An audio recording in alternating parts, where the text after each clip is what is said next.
Hello everyone, welcome to the video and Happy New Year, and I hope you've had a lovely Christmas. In this video I'm going to be talking about Henry VIII, but more specifically a movie which is called The Other Boleyn Girl. So over the last few months I've been looking into the legislation written by Henry VIII, which has been really fascinating because it's not all that it seems, and we've seen that in an earlier video that I did, which was all about Charles I and the trauma to England at that point when he was beheaded. And I've questioned the legitimacy or the reasoning behind that beheading of Charles I. And now I'm looking into Henry VIII because my interest is that this was a removal of all English kings, all British kings and queens. And that's what I'm kind of looking into at the moment. And I'm looking at it from the perspective of Henry VIII. Why was he writing this? Why was Charles I behaving the way he was? What was going on with all of this? So I've been looking into The Other Boleyn Girl, and it was just very interesting because it turns out that the two Boleyn sisters, who both had relations with King Henry VIII, they are played both by Jewish actresses. So Scarlett Johansson, is that her name? She is stated to have had a great-grandfather who was in the Warsaw Ghetto. And it's interesting that it talks about the Warsaw Ghetto because it even says on the Wikipedia page that that was the Holocaust. Now, we're not taught this in school or anywhere, but I learnt about the Warsaw Ghetto and the ghettos in my law degree. And this is where my brain was triggered and I started to think, okay, this is not something that I learnt about in school. This is not something that was in my history lessons at all. And this was what legally was classed as the Holocaust. This was people being moved out of their homes into the ghettos. So they were in luxury housing and then they got moved to these ghettos. And in these ghettos, they died mainly of disease. But if you look at some of the pictures, there's a massive wall in the city centre.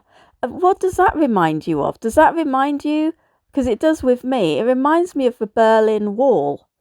It also reminds me of the Gaza Wall and the Mexican border wall. I don't know about yourselves. And it talks about people getting shot against the wall.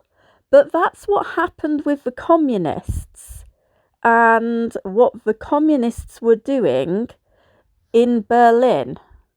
So I just found that very interesting, and I will be looking further and deeper into the Warsaw Ghetto. I did cover it in my law degree. There's quite a bit of research done about it already because I just found it so fascinating. And it's just that it's popped up in my view again while I'm researching this actress. And the other actress is, let me get it, Natalie Portman. And she's an Israeli actress and she's Jewish as well. And I just found it interesting that the two sisters were played by two Jewish actresses. And of course, Henry VIII wrote a lot of laws, we are told, about witchcraft. Now, that's what I'm going to be researching and doing a video on. And that's going to be quite an extensive research period because it's a bit tricky. It's not straightforward whatsoever in the way that we're told in history is. So it's going to take a little bit of time to get that done. Also, there are other actors. There's another actor who plays the I think the uncle and the brother-in-law, because this Boleyn family, the mother married into a sort of a hierarchical family, but not quite high enough, I would imagine. And the uncle took on the reins, or it seems that's the way it's played in this movie. And movies aren't always as it was, let's say that. But interestingly, the man who plays the uncle, he's married to Sigmund Freud's great-granddaughter. So another Jewish person in there. And there's another woman who plays a role, and she's not Jewish. She was the mother of the two girls. She's not Jewish in real life, but she does have a military ancestral line background. So I just found the actors very interesting. I will be going over the movie and doing a critical analysis of it, because they do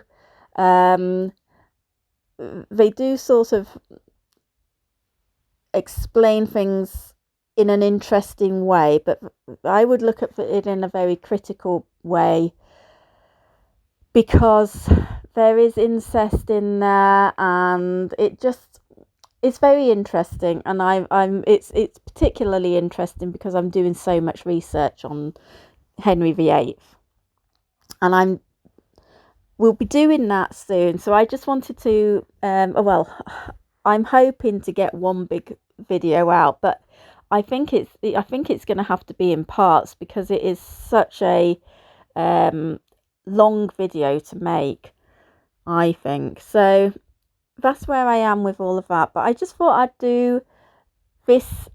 I'd just introduce you to this film, because I'd never heard of it myself, and then I will also do a critical analysis of the movie, and then we'll start looking into Henry VIII and his legislation. So obviously the legislations goes over many decades, and this is what I'm kind of looking at. And obviously there's a whole system behind it, because we're in a monetary system. The monetary system has to be maintained with use of production and industry, so that there is a money currency, a current of monetary flow.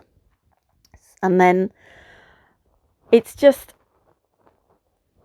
blown me away, because I'd never heard of this movie, and it was just right in front of my face, and I thought, oh, I better get it. And I have watched it now, and yeah, I don't want it to affect my research, but it's there in the back of my mind, because a lot of the movies are propaganda, and I do believe that they taunt us and mock us with their movies. So I'll be looking into that. Hopefully I'll have broadband, because it's easier for me to do these videos on my PC. And at the moment I'm doing it on my phone, and I don't find it as easy, because I haven't figured it all out yet. Anyway, that's where we are. We're going to be doing Henry VIII, and that's going to be really interesting. He brought in medicine, or not medicine, but surgeons, and he brought in the so-called Witchcraft Act, which doesn't exist as such, but we'll have to have a look at it. We'll look at it together, but it's not as it seems in the mainstream narrative. None of it is as it seems. So it will be interesting, and I hope you'll join me for that. Okay, thank you. Have a great new year, and all the best. Bye.